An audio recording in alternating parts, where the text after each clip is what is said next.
Hello everyone, my name is Rajesh and I recently completed my TCS ILP training. So I will be sharing my experience in this video. So do watch this video carefully so that all your doubts and everything got clear. So let's start without any delay. तो I think 2 तरह के लोग मेरे इस video को देख रहे हैं। पहला वो जो अपनी जॉइनिंग लेटर का वेट कर रहे हैं और दूसरा वो जिनको जॉइनिंग लेटर मिल चुका है। ठीक है? तो जो पहले कैटेगरी के लोग हैं, जो अभी भी जॉइनिंग लेटर का वेट कर रहे हैं, तो भाई ये जो फ़ेज़ होता है ना बहुत पेनफुल होता है because I waited for 1 year for the joining letter. तो कोई फ़िक्स नहीं है कब आएगा तो आप पेशेंस रखो, मे बी कभी भी आ सकता है, ऐसा कोई फ़िक्स क्राइटेरिया नहीं है। सेकंडली जिनका जॉइनिंग लेटर आ चुका है, वो वीडियो देख रहे हैं, उनको पहले तो बहुत-बहुत कांग्रेचुलेशंस, आपके करियर शुरू होने जा रही है अब। तो मैं अपनी एक्सपीरियंस शेयर करने से पहले आपको बता दूं कि मैंने TCS as a ninja candidate join करा है, तो मेरा एक्सपीरियंस निंजा कैंडिडेट के हिसाब से होगा।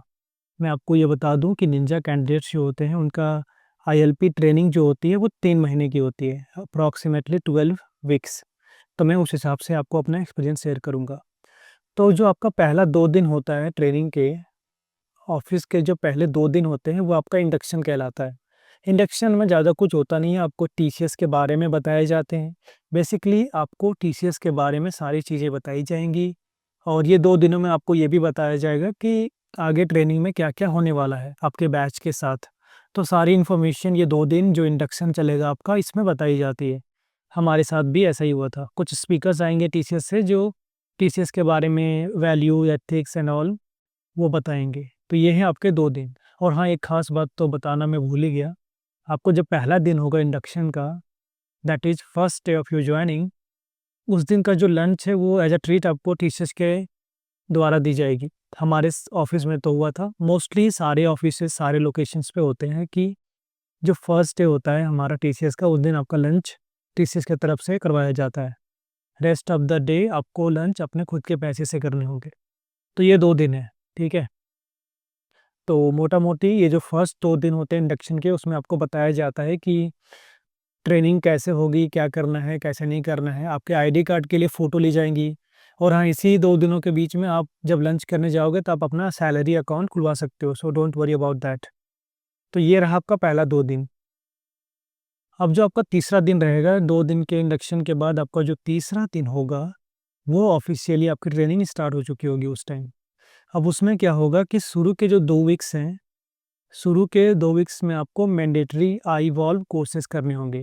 अब ये आई-वॉल्व कोर्सेज़ क्या होते हैं? तो आई-वॉल्व जो होता है वो एक लर्निंग प्लेटफ़ॉर्म है टीसीएस का, जहाँ पे आपको मैंडेटरी कोर्सेज़ करने होंगे। कौन से कोर्सेज़ करने हैं वो आपको ट्रेनिंग के वक़्त उसी टाइम बता दिया जाएगा, आपको वो कोर्सेज़ करने हैं। वो कोर्स ख़त्म करने के बाद उस कोर्स के एक स्पेसिफ़िक कोर्स के बाद असेसमेंट होती है, वो असेसमेंट भी आपको क्लियर करनी होगी। डोंट वरी, ये जो मैंडेटरी कोर्सेज़ होते हैं, ये नॉर्मल कोर्सेज़ होते हैं और इनका असेसमेंट भी आराम से क्लियर हो जाता है और इसमें कोई रेस्ट्रिक्शन नहीं होता। आप ऑफ़िस में भी ख़त्म कर सकते हो कोर्सेज़ या घर पे भी कर सकते हो। तो ये आपके पहले और दूसरे वीक में आपका इसी में जाएगा मैंडेटरी कोर्स करने में। और इसी बीच आपके 2 और चीज़ें स्टार्ट हो जाएँगी। एक है बिज़ स्किल सेशंस और एक है टेक्निकल सेशंस। बिज़ स्किल बोले तो बिज़नेस स्किल, यहाँ पे आपको बहुत सारे स्किल्स सिखाए जाते हैं like ethics, communication, conversation skills, email writing, how to behave in office. ये जो सारी स्किल्स होते हैं वो आपको बिजनेस स्किल में सिखाए जाते हैं। और दूसरा हुआ टेक्निकल स्किल्स जो इम्पोर्टेंट है, इसका भी सेशन आपका साथ में स्टार्ट हो जाएगा। तो तब अगर मैं अब बात करूं कि टेक्निकल स्किल्स में क्या क्या सिखाए जाते हैं, तो आपको यूजर इंटरफेस सिखाया जाता है, बोले तो HTML CSS वगैरह।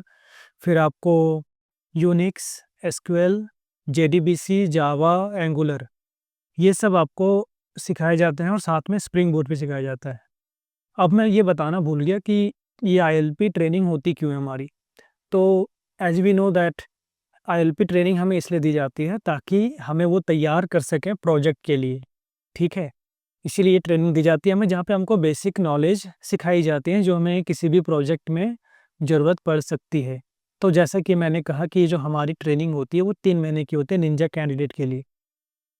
तो इन 3 महीनों में आपकी ये सारे क्लासेस चलेंगे पैरेलली, बिज़नेस स्किल की क्लासेस चलेंगी, एक्टिविटीज़ होंगी आपके।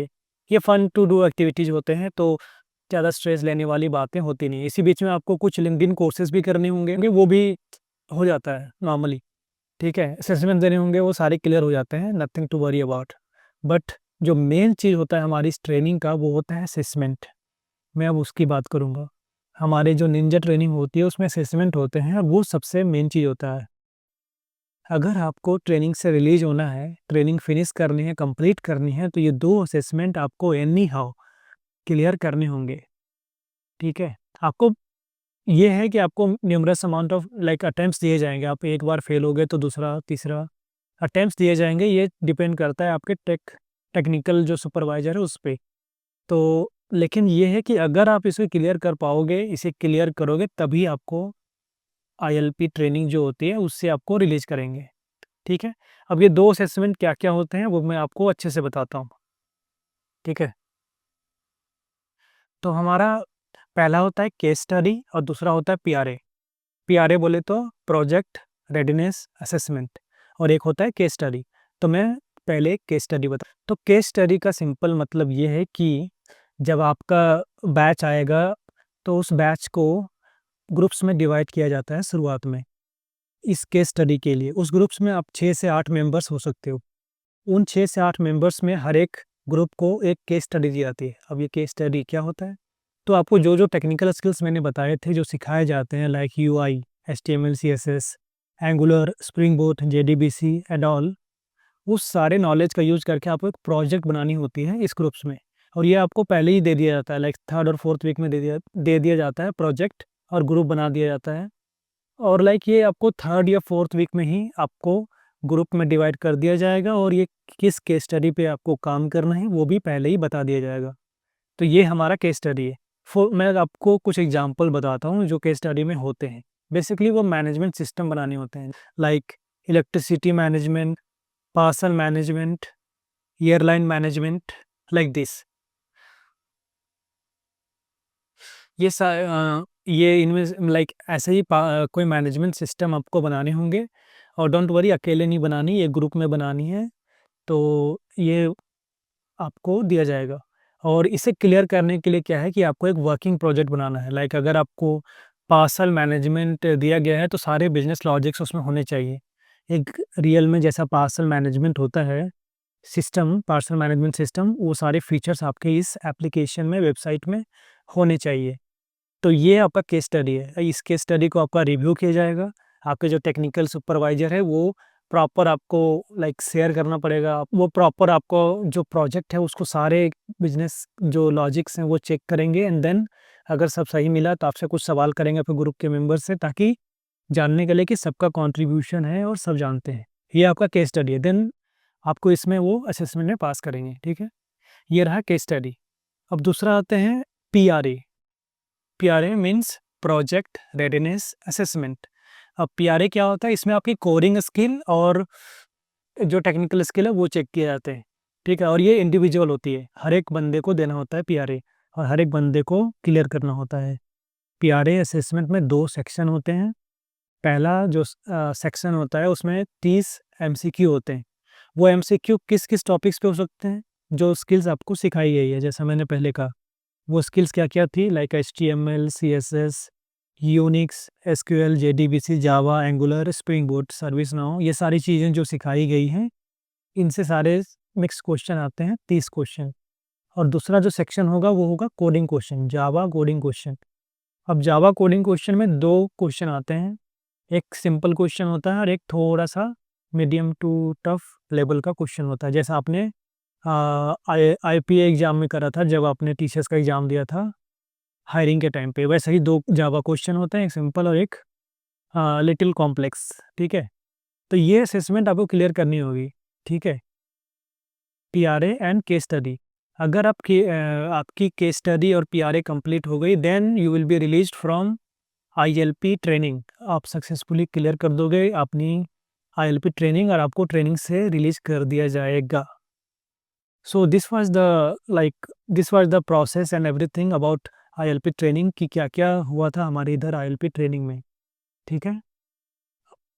तो अगर मैं अपना एक्सपीरियंस बताऊँ तो ठीक है, ये जो 3 महीने होते हैं ट्रेनिंग के, कभी-कभी लाइक ईज़ी टू गो होता है, स्मूथली जाता है, कभी-कभी टफ होता है।